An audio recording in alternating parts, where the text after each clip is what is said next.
Good afternoon, and welcome to the second webinar in the series of webinars, How to Start Planning for an Uncertain Future. Now, if you were here last week, you know we spoke about scenario planning and looking at potential situations that could be coming down the line as a result of the corona crisis, and having a different view set, a change of view or mindset in your business about how you conduct business and how you look towards the future. Now, I had a little bit of rejig. As I said, this was a very fluid, very fluid series of webinars. And if you were looking at preparing for a post-pandemic world, apologies, I've changed it around a little bit because I had a few queries asking me about the skill set, what's required, how do we navigate, how do I lead as a leader in this new, I hate saying the new normal, or I should say we're going to business unusual, which is a great term because it's not business as usual, it's business unusual. So this week I thought I'd flip it up a little bit and I'd change it round, and I would look at the leadership lessons that we can learn from the corona crisis. So it's all about finding opportunity, looking at your skill set, how you can navigate a little bit better given the current scenario.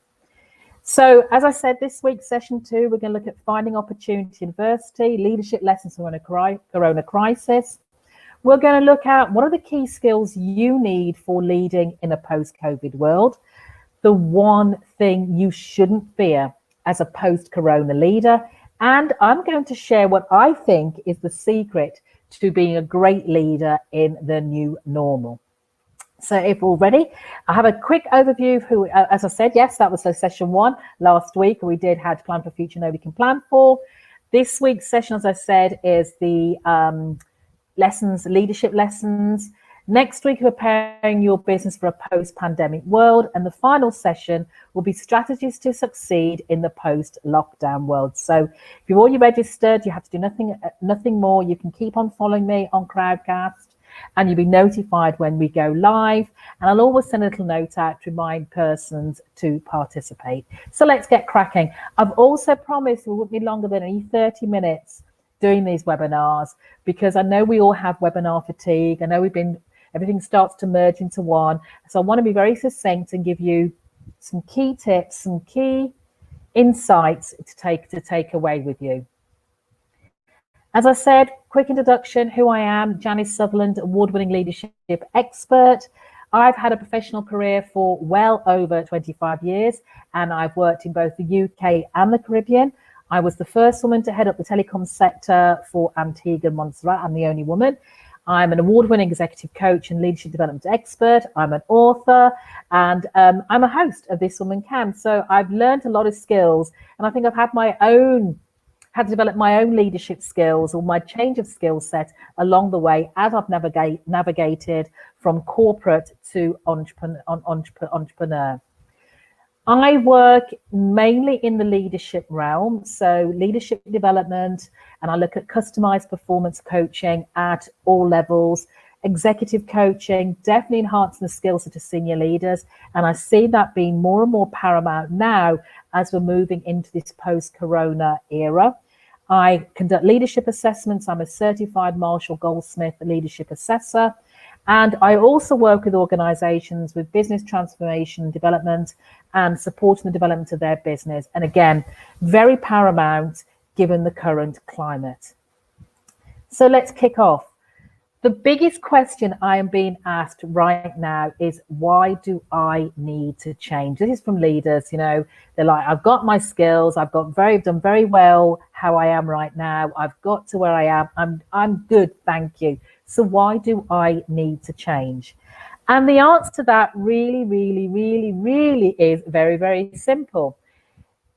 To put it bluntly, the speed of change that's influencing our present reality means that leaders have to change at the same rate in order to lead effectively in this new era. What we did last week has totally gone out the wind to what we did this week. What we know about corona is changing.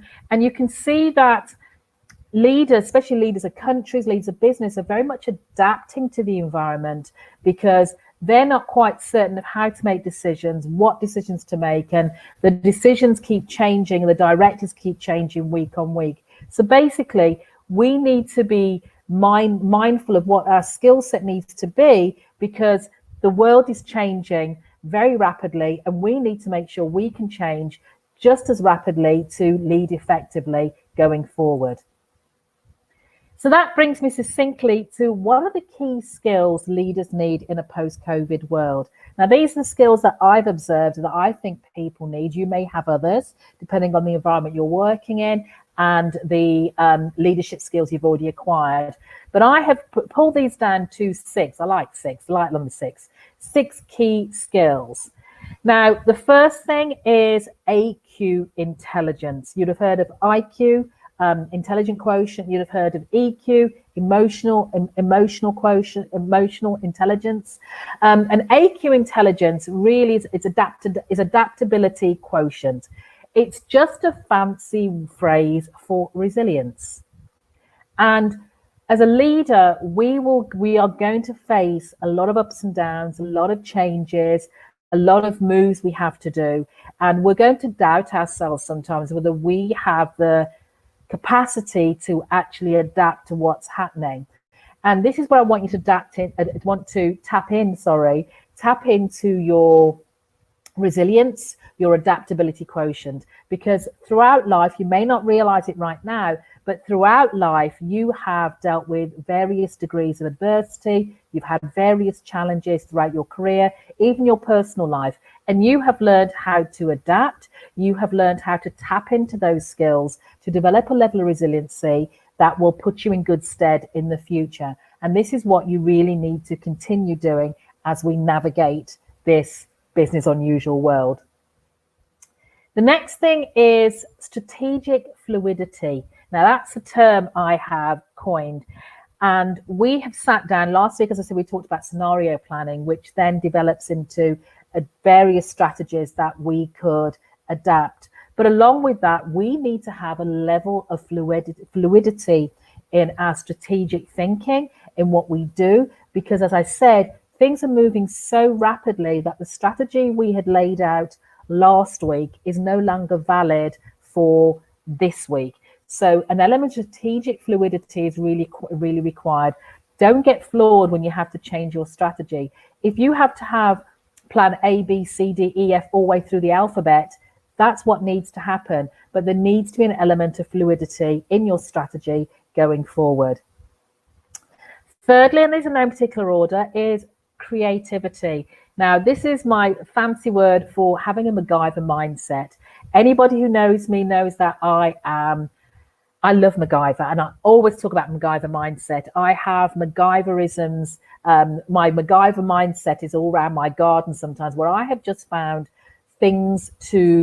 ways to make things work. And you have to have a mindset that allows you to really think outside the box. It doesn't have to be pretty, whatever the solution comes out with, but has it delivered what your objective was?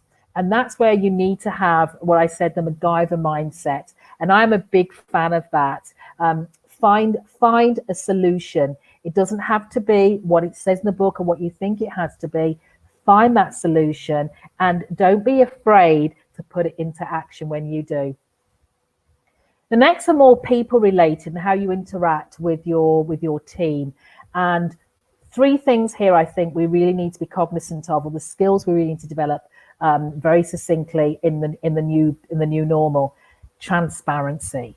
I recently read an article that talked about how well had CEOs performed, and basically asked scores of people in organizations about their CEO's performance, and also what are the questions that they need answering as we start moving back into work. And the one thing that really came out there, a lot of questions, was the transparency that, people have a lot of questions. How will you protect me at work? Is my job safe? Are you expecting to do the same things? Can I change how I've been working? I've been used to working from home. Is that the way I can work going forward?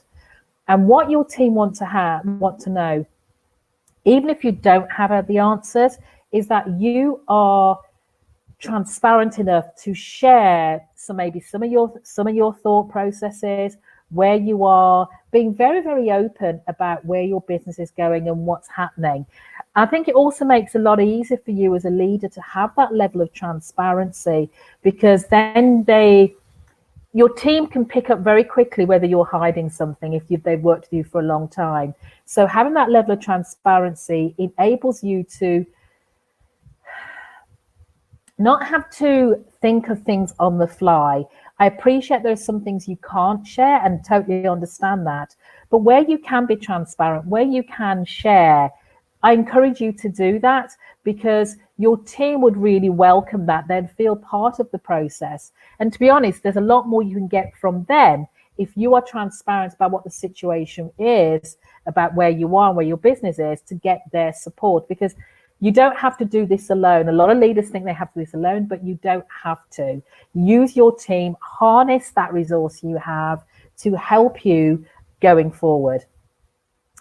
The third thing is empathy. Now, sorry guys, sorry male counterparts. I know a lot of men actually struggle with empathy, and this is where your emotional intelligence really comes into it. It doesn't mean you have to get into the same mindset or the same woe is me that your team is, but there is a level of empathy required from you as a leader to enable you to connect with your team.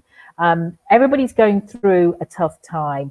Everybody's struggling, and you are too. If you're honest about it, you're probably worried about your business. You're worried about what's happening, where things are going. So a level of empathy really comes into play when you want to move forward. So developing an empathetic mindset, working with your team, spending more time with your team, learning about their challenges, will really put you in good stead for the future going forward. And then lastly is two-way. I'm being very strict on this, two-way communication. When I talk about communication, people often think that you just have to talk. You just have to talk to people. But the old adage that you have 2 ears and 1 mouth goes a really, really long way. When it comes to communication, the gold often lies in what is being unsaid. So you have to really be very cognizant of your listening skills. So listen to the unspoken. What's your team telling you? This is when you're going back, especially when you're doing remote work, or you're working with your team remotely. There's lots being said in what is not said. So be very cognizant of listening. And also when you communicate, make sure when you're verbally communicating, make sure you're communicating at a level your team understands. You may have understood exactly what your strategy is going to be, or what has to happen next, and things like that. And that's because you've probably been nursing it for a couple of weeks, so you've been sitting down and you spent a few hours. But don't expect your team to actually be on board straight away without you clearly communicating what's expected, where they fit into what's happening, what is going to be happening. So the clear communication really, clear verbal communication really comes into its own. So those are the 6 things, the 6 key skills I think leaders need to develop. Now, chances are you have a lot of these already. You've been using a lot of these. I'm just saying you need to be a lot more heightened and have a lot more awareness of utilizing these skills going forward. So that's adaptability quotient, your AQ intelligence, strategic fluidity, creativity, transparency, empathy, and two-way communication. Okay, so let's move on. I see time is ticking on. So I talked about what's the one thing you really shouldn't fear as a post-corona leader. And I know we all have our fears. We are human. We are leaders, but we are also human and we're also living, breathing creatures, and we've also been through the whole process ourselves. And there's nothing worse than having the weight of a business on your shoulders, or a department, or how to move forward. You still have your objectives, you still have your goals that need to be achieved as a business. But there is one thing you really shouldn't fear as a post-corona leader. Can anybody guess what that is? Okay, I see you. Well, uncertainty, that is it. Simple, one word, but a very powerful word, uncertainty. There's going to be a lot of things happening in the environment you cannot predict, you don't know about. When we talked about scenario planning last week, we talked very much about how different government regulations are coming in that will impact you. You have no control over that. You know, the world is changing, different businesses, your competition is doing something different. You could actually be ahead of the curve now with your business in what you've taken up. But the one thing that will be constant will be change. So you cannot fear that change. You have to be able to adapt and live with that uncertainty and going forward, knowing that uncertainty will play a huge part in what you're doing. So the secret, I'm going to share the secret, and you know, I'm happy to share this secret. The secret to being great in the new normal. All leaders to be good. You'll be good leader. You'll be good leaders if you just stick to your plan, as I said, all the certainty. But there is one thing that will make you great, uber great in the new normal, and that is the secret to being great in the post-COVID era is being unafraid. Being unafraid to explore what's coming next. This is when I talked about having an open mind. This is when I talked about not being scared to work outside the box, have that MacGyver mindset. Just because it didn't work before doesn't mean it won't work again. Just because it's not something you haven't done before doesn't mean it won't work going forward. Just because it's something very new to your organization doesn't mean it won't work. You know, just because you don't know what's around the corner doesn't mean you can't go around the corner to explore it. So the secret to great leadership in the post-COVID era really is about being unafraid to explore what is coming next. So that's it. And I've been really good because I did it in less than 30 minutes, as I said. But as I have my Plan, Pivot, Profit program, so this is how I can support you going forward.